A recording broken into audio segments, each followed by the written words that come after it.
Hi guys, in this video I will teach you how to eat pasta with a fork. It's quite simple, just stick the long pointy end of the fork in the pasta, pull the fork out and put it in your mouth. Take your time to chew the food and enjoy the flavors. Let me show you the process, once again. Stick the long pointy end of the fork in the pasta, pull the fork back and put it in your mouth.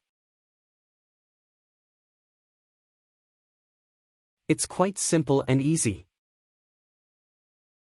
If you like, you can add some tomato sauce in your pasta to make it a little sweet and soury. The pasta I am eating is prepared with chicken meatball and chicken sausage. If you like my video, please don't forget to press the like and subscribe button.